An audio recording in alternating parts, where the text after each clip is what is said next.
Hi there Pisces, welcome back to Wild Lotus Tarot. This will be your weekly intuitive reading for November 30th through to December the 6th. So let's do this Pisces and see what's on the cards.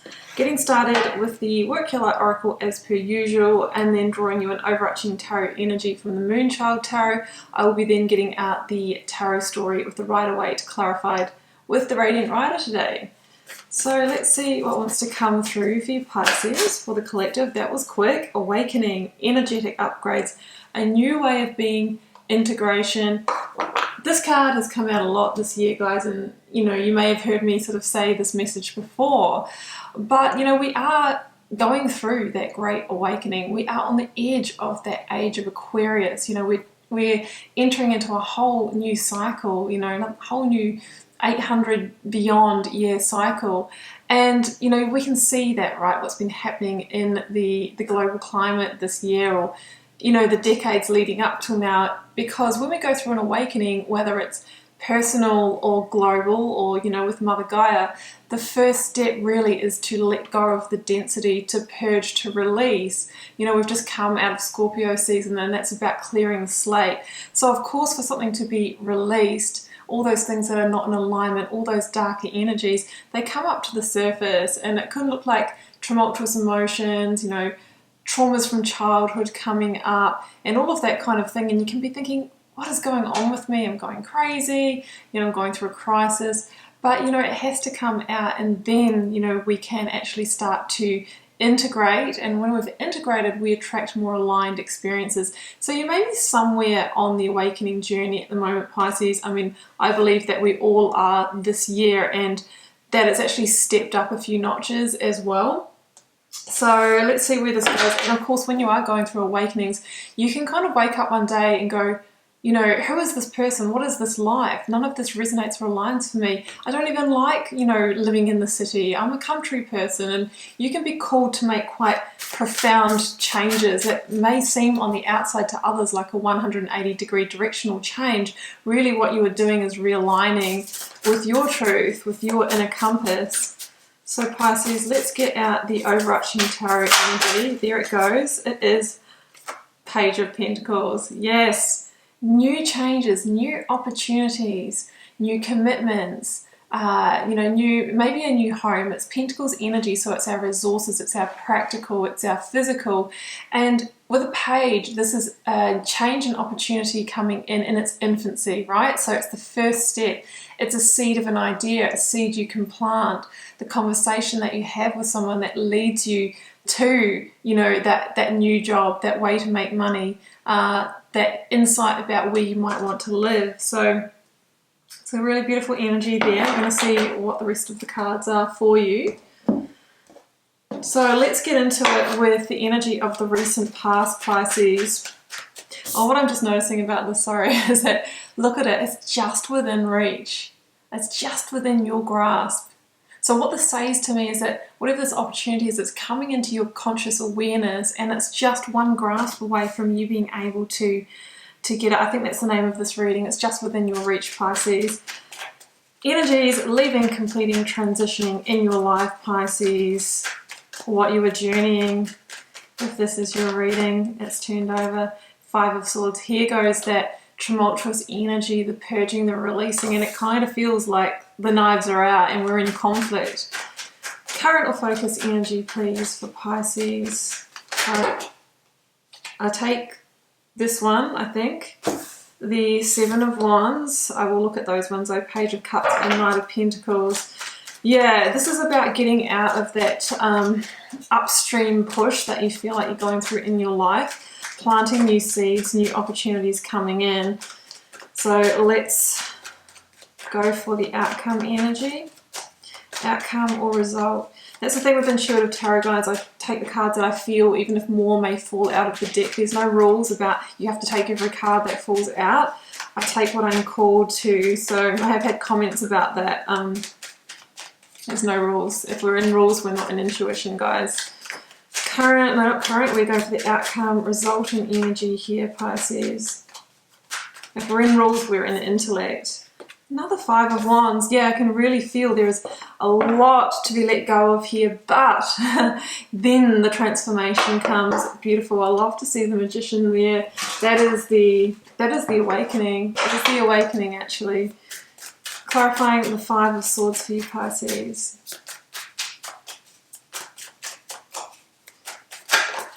There it goes.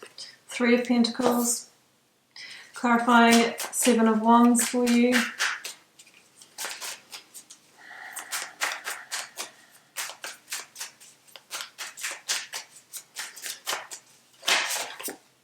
The Lovers, number 6, Gemini, in the Major Arcana. And I have got the Nine of Wands, Queen of Wands. I like that.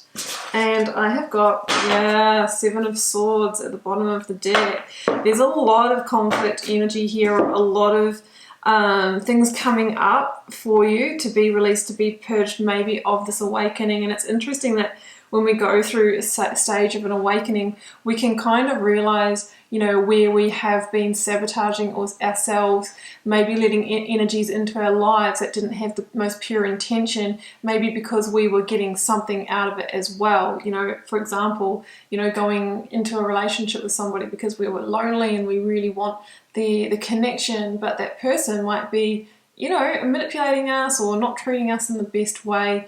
You know, same can be said about a job, you know, staying in a position because we're getting, you know, the money that we want, but maybe our skills are being undermined in some way, or we're going through, you know, conflict with colleagues and that type of thing. So the Seven of Swords can also be that energy of, you know, the battle of the intellect, the battle of the ego versus the heart. And, you know, in an awakening, that is what happens. Basically, it is, you know, stages of ego death, but when we're going through that, the ego comes at us even harder, even stronger, to try and kind of, you know, say to us, you know, don't do that, you know, follow the tradition, follow all of that sort of thing. So it's about quietening that voice down so you can listen to your truth. That's what happens in the awakening, so that the heart can burst through and be heard. And I really feel that this reading basically just says, you know, all of that stuff coming up. Five of Swords can be, you know, it is conflict energy, and it's a harsher conflict than the Five of Wands. It's kind of like there's a situation that you might feel like you're fighting a losing battle in, and it's knowing when to walk away, to back away, because it's just not constructive for you. With the Three of Pentacles, this situation could be in your workplace, your place of study, you know, where you're dealing with groups of people as well. So it's really saying here, you know, take the lessons from this that you may have learned, and then put your swords down and be the bigger person and walk away, because, you know, it's not in alignment for you, and that's why it keeps on feeling abrasive, right? That is part of the Magician's transformation here, is, you know, releasing what doesn't serve, or turning that base metal into gold by making good decisions and transforming the situation by being the bigger person to walk away. The Three of Pentacles says, you know, maybe it's time to rebuild in a new direction. There's going to be a new opportunity coming in for you that's going to allow you to kind of be that apprentice of life again in the future. Now, in the current or focus energy, we've got the Seven of Wands and we've got the Lovers. So for some of you, you know, there could be, you know, it's all about challenge. I'm sorry, guys. You know, there could be challenge in romantic partnerships as well. I mean, you could be dealing with a Gemini, but the Seven of Wands is that feeling of, I'm trying to keep pushing and keeping something going when it might be going against my grain, against my natural flow. And with the cards that we've got coming up in the outcome position, it's like, when is it time to release that weight, right? We just use a lot of our energy and our energetic resources when we're trying to make something happen that maybe, you know, just isn't happening anymore. Could be in a partnership, you know, soul partnership, which of course can be deep friendships or colleagueships in the workplace, but usually romantic relationships. The Lovers before, you know, it was like a card of just, you know, you see this and it's the soulmate twin flame card. It was a card of choices, so it's known as the choice card. So what this says to me too is that there could be a really key choice that you need to make to get things back into the flow, to get out of this kind of stage where we feel like everything's really hard, we're having to defend ourselves. I've got knives in the workplace, I've got getting hit by wands in my relationships, everything feels out of alignment. It's time to make some really big choices around matters of the heart, and to do that we need to tune into that heart space to see what we really want. That is the awakening, guys. What else do we have here, Pisces? Okay, so yeah, I kind of see that the conflict for you around this is really a big energy leak. Like in this card here, we see people and they're hitting each other over the head with the wand, and the wand is our personal power, our energy, our passion.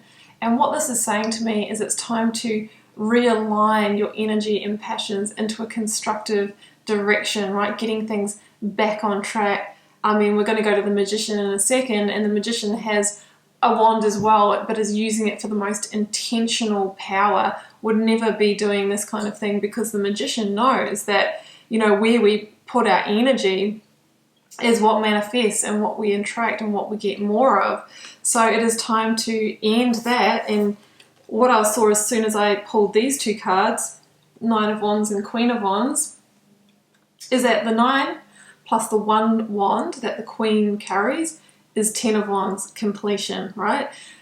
And a 10 of Wands completion is the lifting of a weight, of a burden. What has weighed us down? Dense energy, conflict, bickering, you know, things not going right, pushing against the grain. It's time to release that. Otherwise, we stay in that 9 of Wands, wounded warrior, trying to keep on pushing, weathering the storm. It's defeating my energy, wishing for that green fertile pasture behind, but just not quite, you know, completing the cycle, adding that 1 wand to push it over to the 10.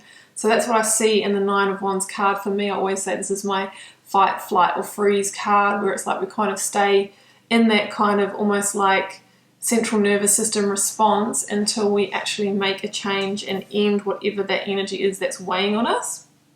And the Queen of Wands, card of Aries in the Minor Arcana, she carries that last wand for you, and she is that motivating force that says, hey, you know, add that final wand, go through this completion, and then let me guide you forward. Because she is a visionary energy. And the thing that she has in common with the Magician, because sometimes the Magician can be linked to Aries energy as well, is that she is like a master manifester. She's like an alchemist, right? She follows her instincts, and she uses that wand to manifest what she has. The sunflower there, right? It's like manifesting that positive direction, like we see the sunflowers in the sun card as well. And she can see which way to go, because she's this really instinctual, visionary energy, and what she's focused on is what lights her up. She's about following a passionate direction, whether it's in love, whether it's in business. I feel it's for you, it's about all of your life areas. It's about knowing that that is within your reach, but all we need to do is a bit of a clean up here, letting go of what's not in alignment, and then you're going to be able to grasp the new opportunities. And Pisces, what else is showing itself to me? 9 of Cups. The Magician really is the awakening that we're talking about in this reading, and it's awakening to the fact that you have all of the tools and resources, you know, within you that you need to transform your life and get kind of over this purge stage. You have the emotional intelligence of the cup, the power of the wand. When used constructively, you have the power of the intellect when used constructively, and you have the resourcefulness of the pentacle, which is your key energy this week. So the Magician knows that through cleaning up the inner state, you know, like we've talked about here today, that, you know, you're actually putting out a different vibration out there and then attracting back a vibrational match for that. So if we want this, we've got to line up with it energetically by clearing out anything that, you know, as a block to getting these opportunities. And that's what I see as a big shaking out, like a big clearing out of the old here. And that's when you unlock that infinite potential. See the infinity sign here? It's like, because you become the alchemist that can really transform that base metal into gold, can transform a situation, can start to build abundance in your life and realize your true power. So it's like you're being given an opportunity to recognize the power within you and use it really wisely, because it's really saying here that it's part of your awakening process. The opportunities or the changes that you seek are within your arm's reach. They are, you know, closer than you think, Pisces. And it could be heading towards the Nine of Cups, but it's going to take a few shifts in order to step into the Magician energy, and that is your awakening this week, Pisces. Okay, Pisces, I'm going to leave it there for you, and I do hope you enjoyed this reading and you found it useful and that it provided you with some insight. Keeping in mind that it's a collective reading, it's not going to resonate for everybody, you know, word for word. Sometimes it does though. I will be, you know, reading your comments, so if you're called to share, please do drop one in there. I can usually reply to a lot of them, not all of them, guys, but I do my best, and it helps me get to know you guys, connect with your energies, and just seeing what's happening on the collective as well. I'm always interested to know. And Pisces, it's been a pleasure. I will see you for another one next week.